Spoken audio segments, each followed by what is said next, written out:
Lesigeze indaba ze-1 KZN TV fundalo samukeliso kaNqulunga ngikubingelele mbukeli naze ihamba phambili osukwini namhlanje. Ugotshwe usemanzi kumabhungu asemthwalume zisekhona izingqinamba kwesikhwama sezisebenzi kanti batheswe iminyezana abagogode kwezolimo. Ngemuva kokukhuphuka kwesigameko zodlamelo obulili phecelezi gender based violence endaweni yasemthwalume ungqongqoshe zokuthuthukiswa komphakathi uMbaleshinga ubambeke uhlelo lokudodisa izingane zabafana ngenhloso ukuzikhulisa zibe ngamadoda aqotho eminyakeni ezayo. Lolu hlelo belubanjwe emthwalume ehlonyaneni kuward 18 ngaphansi kumasipala uMzumbe. Ungqongqoshe wezokuthuthukiswa komphakathi esifundazweni uthi bathatha isinqumo sokugxila ekakheni ingane yomfana njengoba izigameko zodlamelo obulili phecelezi GBV zibonakala zinyuka endaweni yasogwini. Lolu hlelo uthi lizodlala indima enkulu ekudodiseni ingane yomfana ikwazi ukuthatha izinqumo eziphusile njengokuziqhelanisa nezenzo ezimbi ezigcina sishabalalisa ikusasa.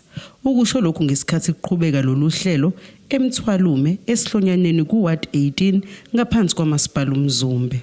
Sinale boys dialogue lapha ogwini endaweni yaseMzumbe ukumemela qoqela ndawonye abafana kube nohlelo lokuthi sibakhulumise bakhulume sibadodise nokuthi ke in particular kule ndawo because kunezigameko eziningi ezithintwa phakathi kwazo ukusetshenziswa kophuzo oludakayo kanye nezidakamizwa othola ukuthi ke abantwana bayalimazana bayabulalana sekungenele nasezikoleni. So ingakho ke sikhona nje namhlanje nokuthi nje we give focus to the baby boy.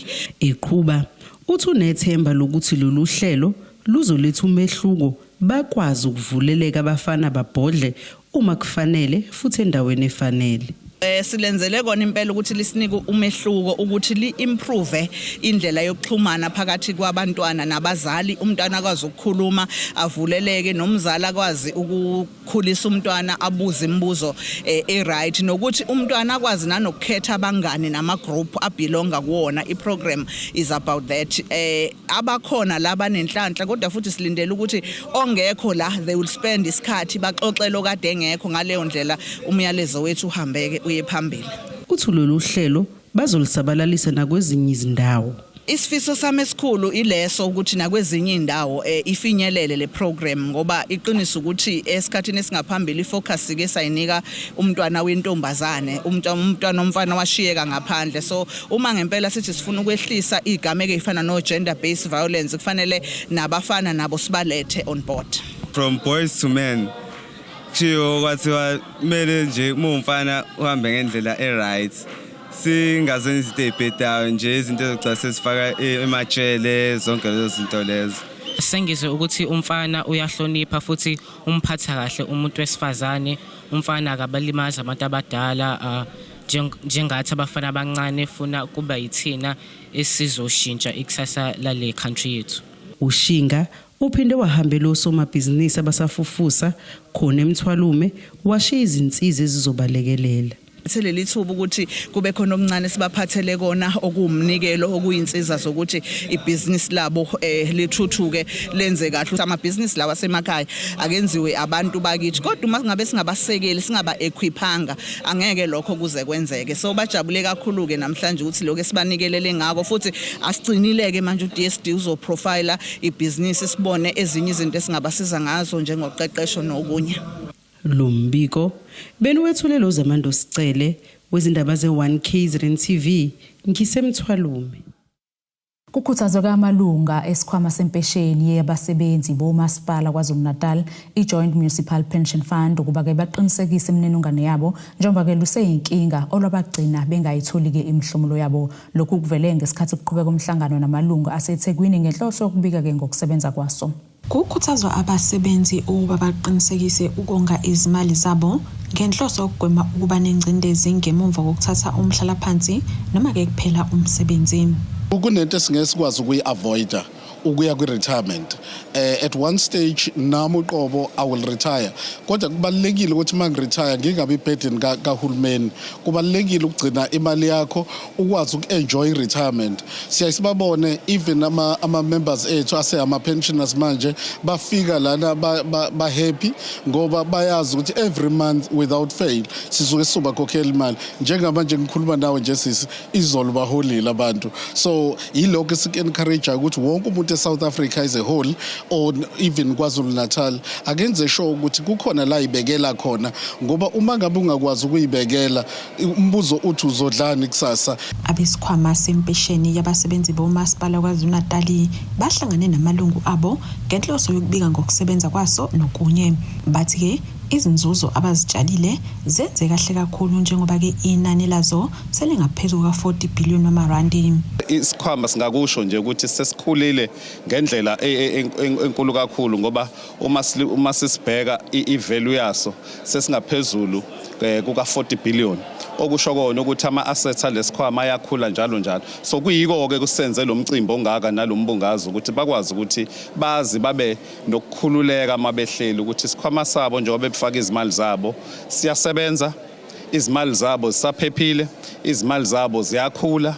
Laba abazothatha umhlala phansi bazi futhi ukuthi izimali zabo ziyohlala njalo zibalindele ukuthi bazithathe. Nalabo ke kuyibona abasulayo emsebenzini othola ukuthi bayasula befuna ukuthatha izimali zabo. Phakathi kwezingqinamba kubaloke ukuqina kwemiqathango elawula lomkhakha kanye namalungu angasazisi isikhwama ngezinguquko anazo kubaloke indlela zokuxhumana nokunye okuningi. Bathi lokhu kubake nomthelela omubi uma ke amalungu esedinga abekutshala. Amalungu abeke kanje. Umyeni wami ke wayeyilunga la ka NGF. Wesenesikhathi eside because iminyaka eyisebenzile engaphezulu ka30. Kwakuyisikhathi eside. Into esibenefisa ngayo ke wayebeka njengoba kade ebeka imali kunemali engiyitholayo ke iyona mali ke since ngekho engibheka ngayo ke because mina kumamncane ngibheka ka endlini yami ngiphinde ngibheke nakamamkhulu ingane lezi bekade nase. Kumele sikwazi ukuthi uma kuthiwa siphelelwa isikhathi ufika ku65 noma mhlawumbe uyashona kumele kube khona okuncane okushiyayo for umndeni wakho lozosala. Asikwazi ukuyibekela inkinga ningi esibhekane nazo nje singabantu, so kungcono ukuthi sibeke kwisikhwama esithembakele ukuthi imali yakho angeke ize inyamalale. Ezindabeni ze1KZN TV kube uNtomkhona Mvubu ngisithikweni. Balanganisole kumashumi ayishagalolunye neshagalombil abafundi abatheswe iziqu ekolishi lezolimi seDara eMgungundlovu ngemuva kokuphotheleka izifundo zabo. Omunye abafundi abagogodile uZamamlotshwa uthi ulwazi aluzosile uzolusebenzisa ukuthi akazivulele ibhizinisi aphinde kadlulise nolwazi emphakathini adabuka kuwona eBhamshela. Lufinyelele ekugcineni uhambo lweminyaka emithathu kubafundi abangamashumi ayishagalolunye nesishagalombili abebenza izifundo ezahlukene ngaphansi kwekolishi lezolimi eSidara eMgungundlovu njengoba bebethweswa iziqu. Labafundi bathi lokhu kufana nephupho njengoba sebezobuyela emphakathini abakhulele kuyo ukuyoqala impilo entsha. It's what we've all been waiting for kade sidinga lolu suku, and it's the first thing mhlambe esingathi besilindele the time sifika la esikoleni, the first day sifika, so sijabule kakhulu like ukuzothola nje ama-results of izinto ade zizenza umsebenzi wethu, the sleepless night and everything, so sijabule, wonke umuntu ujabule. Sengiqedile njengamanje i-plan vele kwangasikhona ukuthi ngiyosebenza, it was ukuthi ngiyisebenze mina, so that was the reason why ngangize la. So siqalile ekhaya siyalima vele, so siqalile indawo baba uyisinikile indawo ukuthi ngiyisebenzise, so yeah siyalima, but ulwazi asinalo, ulwazi olukhona, ulwazi lakudala umuntu akhule nalo. So ngifika la esikoleni, the first thing engayisho sibhale ezinye incwadi, khona incwadi esibhala ufika ukuthi kahle uzoyithola mase uqede kade usho ukuthi kahle ufunani. And the first thing I mentioned ukuthi whatever ngitholayo ulwazi la ngifuna ukulithatha ngilise emakhaya.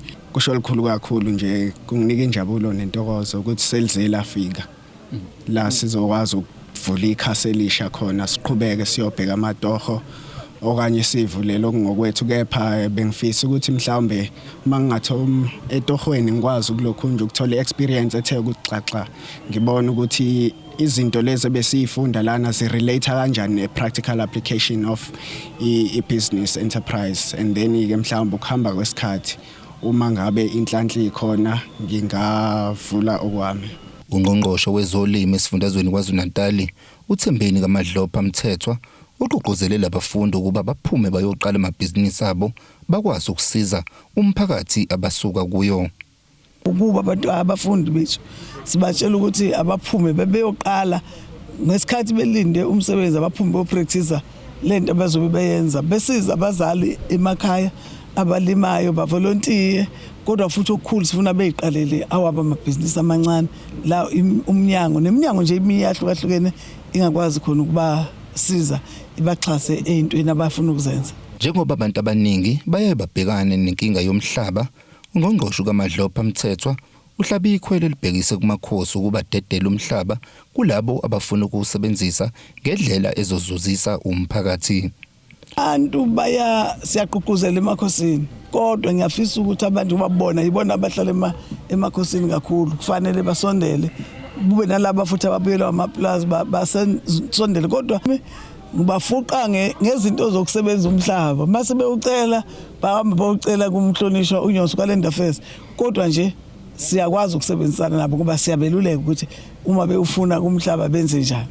Abazali babonakala bephume ngobuningi babo uzosibonela abantwana babo bethwesa iziqu.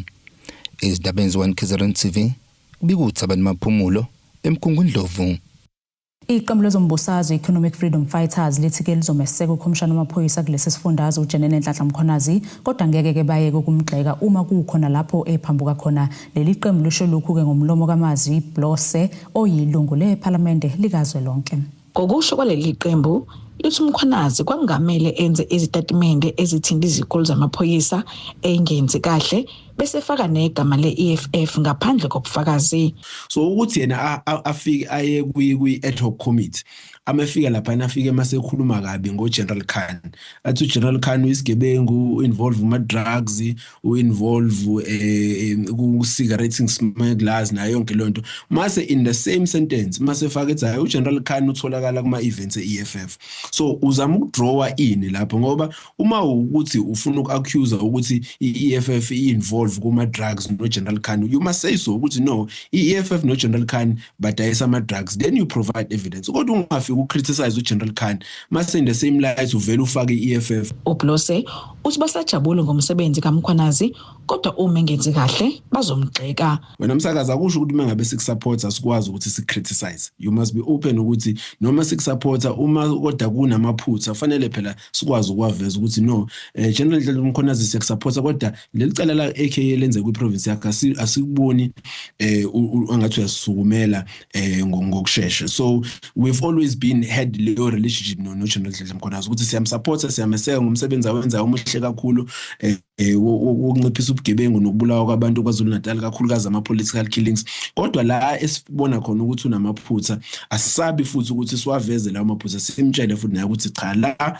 asivumelani-ke nawe noma la sibona kahle kungaselile. So kodwa lokho akusho ukuthi asamsupport kodwa futhi nokumsupporta kwethu akusho ukuthi sohlezi simthatha simbeke esiqiwini noma sesingasaboni ukuthi wenza kahle. La esibona khona ukuthi unamaphutha we are going to call him out la yenza kahle khona sizomncoma i-relationship yethu noNhlanhla Mkhwanazi injalo nje. I-EFF iphawula ngodaba lwemarsh ebeyibhekiswe kwabokufika ebihlelwe iMarch and March kanye namanye amaqembu ezepolitiki ithi angaliswana nabantu bokufika kodwa ngimasholo uhulumeni okuyena obavulela imncele ithi yona ayisoze embandakanya namamarsh abhekiswe kubantu bokufika. Lento yama-borders ayikho mengabe sithi ama-borders awekho abantu baya accuse i-EFF sithi sifuna abantu bangaphandle bezela and we are saying nina nikhala ngokuthi nithi i-EFF ifuna abantu bangaphandle beze South Africa. No, as i-EFF we are saying abantu bangaphandle they are already here in South Africa. So lento ukuthi kunabantu bangaphandle beza la is a fallacy. They are already here, these people, and that's why ubona yonke lento ehlezi yenzeka. Now we cannot allow a situation where abantu base South Africa bayithathela umthetho wabo ngezandla bahambe beshaya abantu bahambe bekhipha abantu ezibhedlela bekhipha abantu emaclinic. As the EFF will never participate that. Ngodaba Khosibisi wezindaba ze1 KZN TV ku channel 261. Asithishelele etolo sibe siqhubeke nazo indaba zethu.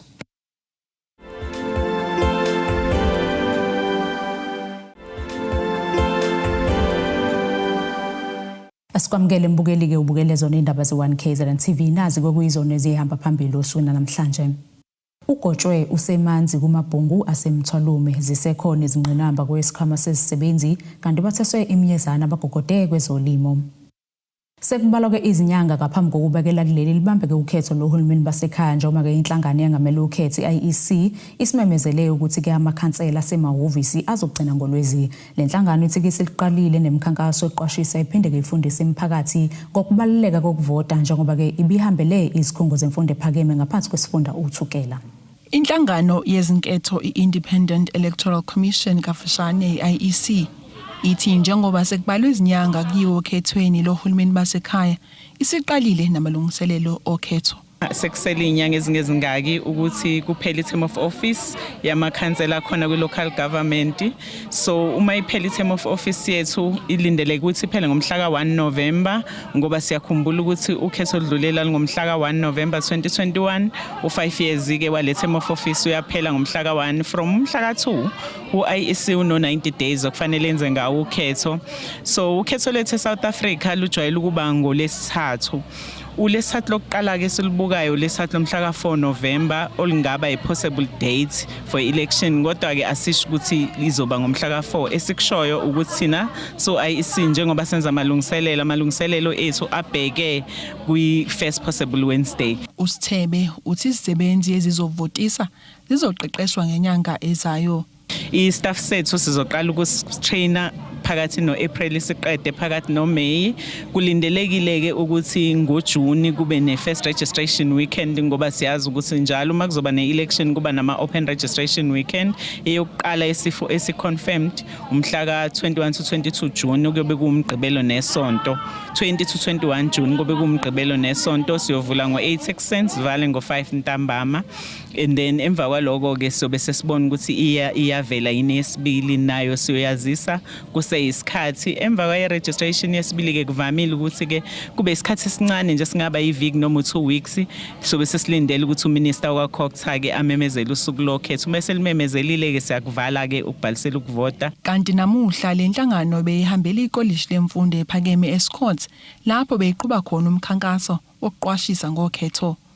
Einhlelweni zethu sinako ukuvakashela izikole, sinako ukuvakashela imiphakathi eyahlukahlukene, sihambele nezindawo lezi eziba nomphakathi ndawonye ngesikhathi esisodwa, ama clinic, ama rank, izikole. Namhlanje ke sise TVET sinohlelo esilibiza ngeTIC Tertiary Institution Campaign la sihambela khona wonke ama tertiary institutions kwi country la othukela ke ama tertiary institutions esina recognized ama TVET colleges nama campuses awu4 ile la Escott lapha esikhona namhlanje kube khona section E ezakheni, section A ezakheni bese kuba isedolobheni. Si decidele ke ze-electoral commission ukuthi njengoba namhlanje siyayilontsha le program yama tertiary institution campaigns sizoyilontsha la Escott campus. Abafundi abazobe beqala ukuvota kulonyaka bathi bakulangazelele. Yeah, I'm looking forward to vote because it's my first time. Yeah, I'm happy. Ngizizwa nje ngijabule kakhulu ngoba ngizovota iqembu lami engilithandayo. Ezindabeni zabankhetheleni TV ngu-Ayanda Dube ngisescott. Lo iPR Council ku-Ward 21 kumasipala uMlalazi uKhayelihle Khumalo uthi ke siyakhathaza isibalo esiphezulu samalungu omphakathi angenabo umazisi endaweni yasemzingwenya eMthunzini. uKhumalo usho kanjena ke kulandela komhlangano abenawo nomphakathi uzokudingida izinkinga ezahlukene ezibhekene nomphakathi. Siphezulu isibalo samalungu omphakathi asezingwenya eMthunzini angenabo mazisi. Imizamo yongenelela ngokuhlanganisa umphakathi lo iPR Council kumasipala uMlalazi ngaphansi kweqembu le-NFP uKhayelihle Khumalo bekuyinhloso yokungenelela kulenkinga lomphakathi obhekene nayo nezinye izinkinga ezahlukahlukene. Abantu abanawo ama-ID, abanazo nezitifiketi ngoba abantu banama-concern bawalethe kithi as amakhansela. Baphinde futhi abantu bebika ukuthi ngoba sizawuthinda no-DSD ukuthi bahlwempu ayikho into abayidlayo and abakwazi futhi ukubhalisa i-grant ngoba nezimali azikho. Kube semqoka ke thithi ezinami umuntu ikhansela ukuthi ngusondeze iminyango ibe seduze ukuze umphakathi uzokwazi ukusizakala. uKhumalo uthi njengoba abantu abaningi kule ndawo bengenabo mazisi kuzokhinyabeza ukuba bebhalisele ukhetho. Unyaka wokuya naso ukhethweni siyacela abantu ukuthi bekwazi ukuyicheck abantu behambe beyobhalisa kuzovuleka nje ukubhalisa ekhungweni omhla ka-2021 June abantu abakwazi ukuyicheck ukuthi bakhona kakhulukazi sikhuthaza intsha. Amalungu omphakathi abhekene nenkinga yomazisi athi umnyango wezasekhaya uyehluleka ukuhlangabezana nezinkinga zabo. Bengashayela ingane yami ngo-2003 ipasi la kaze libuye kuze kube namhlanje manje mase ngiye home affairs banje ethi ngiqale phansi ngoba sesisidi isikhathi manje ingane yami ayisizakala indawo siqala amatoho kodwa manje ayikwazi ukuthi nisebenze iqonde ngophela ipasi kaliko. Izindabeni ze-1 KZN TV kuba inkosi enhle Mthembu eMthunzini. Omunye abafundi abangama-37 kade beqeqeshelwa amakhono ehlukene kwa-23 oyemile ngaphansi kumasipala uMlalazi uSikhona Vundla uthi ulwazi abalutholile bazolusebenzisa ukuziqalela abamabhizinisi njengoba amathuba omsebenzi entuleka. uVundla usho lokhu-ke njengoba kade begqoka amajazi ngemuva kokuphothuleka uqeqesho ngaphansi kwenkampani inkubele ehlengayo. Njengoba-ke sanda isibalo sabantu abasha bahlela emakhaya bangaqashiwe kuleli inkampani inkubele esikhandlayo iqeqeshe abantu abasha abangama-37 ngamakhono-ke ehlukene endaweni yasoyemeni emazimeleni. Kade kunabafundi kade ngibatrainer benza skills development la bekhuluma khona ngo-communication skills, bekhuluma ngo-leadership skills, ama-entrepreneur. Lapho le course le ibasiza ekuthenini ukuthi njengoba emakhaya bebangaka abantu abasha abafundile abasuka ema-university abangayitholi imisebenzi, so siyabatrain ukuthi since vese imisebenzi ingekho eSouth Africa ngaleko ukuthi uzolinda ukuthi ufese uqashwe nawe ungakwazi ukuba umlungu wena self uyivulele eyakho ikhampani. Ngisho abekuthiwa ummeli, abameli bakhona abayimeli osomabhizinisi abancane ibona abangakwazi ukuthi ena batakule iSouth Africa njengoba amathuba emisebenzi angekho ngani na ngo-create ama-job opportunity. Labafundi bathi ulwazi abalutholile luzobalekelela kakhulu ukuthi-ke basiqalela amabhizinisi abo ukuze-ke bakwazi ukumelana nezimo zempilo. Sithi nje siyabonga uMiss Nkwanyana usilekelelile, sesiyazi ukuthi umuntu omnyama noma umuntu omusha ukuze aye phambili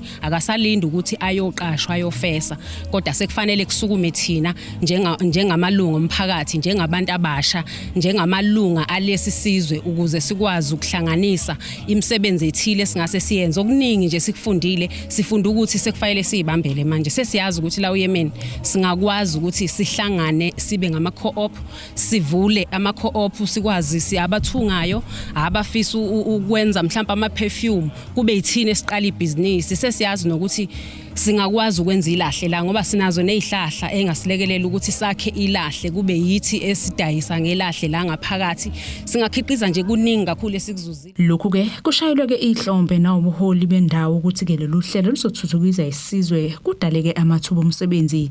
Lokho nje kakhulu kungihlaba umxhele kakhulu kwisizwe kulesi sikhathi ngiyinduna yasoYemen ukubona izinto ezinhle kangaka zenzeka. Abantwana abafunda njengala kumanje ku-animal bathola ama-stipend. Ngokwenzeka kanjalo kwalezo zinto kumanje kukhona umehluko owenzekayo kuloyo ntwana encane ezithola ingane liyasuka ikadezi lana-ke namhlanje kunohlelo oluqhubekayo lokuthi i-graduation ceremony ekhona la ewadini abafunda ade befunda ngenxa yokuthi amathuba awekho-ke amathuba omsebenzi kodwa ngcono sibahlumise ngamakhono. So yilokho besikwenza namhlanje usuku lugcina namhlanje ukuthi-ke bagraduate-ke ukuze bekwazi ukuthi bakwazi ukufuna batholele amasizo abatholile bafuna ngawo amathuba omsebenzi. So kunjalo-ke njengoba beqala la uYemen isazoqhubeka le program iya kwenye i-VD nakhona futhi ngobanika ulwazi ngoba ulwazi lubalulekile abantweni abasha. So ingakho-ke wa-23 sigcilana nokho amathuba omsebenzi akabikho njengamanje. Siphinde futhi seyitolo sibe siqhubeka nazo indaba zethu.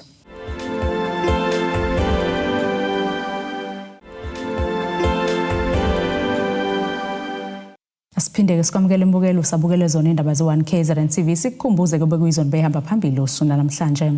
Ugotshwe usemanzi kumabhungu asemthwalume zisekhona izingqinamba kwesikhwama sezisebenzi kanti batheswe imiyezana abagogode kwezolimo. Ake sibheke ngosini yezomnotho. Rand lakuleli lu 17.9 cent amaqhathiso nedola laseMelika, libo 22.80 cent amaqhathiso nopondo waseBritain, libo 19.72 cent amaqhathiso neeuro lase-Europe. Igolide lana $4,455.22 cent ounce, olungahluziwe wona $108.01 cents umphongolo. Ake sibheke ngosini yezemidlalo. Qeqesha Bafana Hugo Broos ukhuzeke amaqembu adlala kwePremier Soccer League ngomkhuba wokujaha ke ithuba lokwenza imali ngabadlali abancane abakhombisa ikhono akhohle ukubafundisa indlela yokusiphatha ngaphakathi nangaphandle kwenkundla. uBroos uyaziwa ke ngokungathathi noma ngokungathuli uma kukhona anganeme ngakho njengoba ke enza kumbekezeli TLB Mbokazi ingozi bandlela nakuJaden Adams waseMamelodi Sundowns ngonyaka odlule.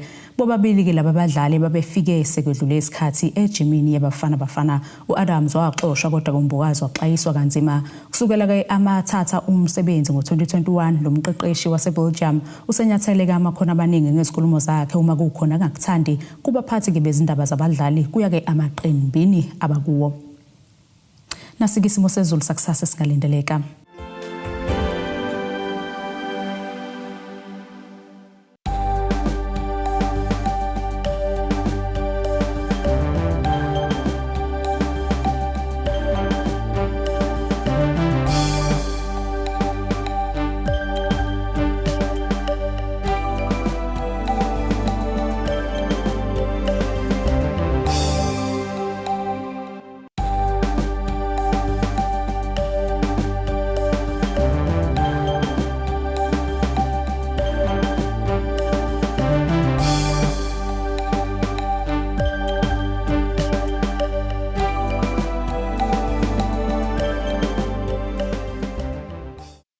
Bugeliza kuqe bese kuphathele zona usina namhlanje mina nawe sohlangana kusasa futhi ngasesikhathi esifanayo nisale kahle.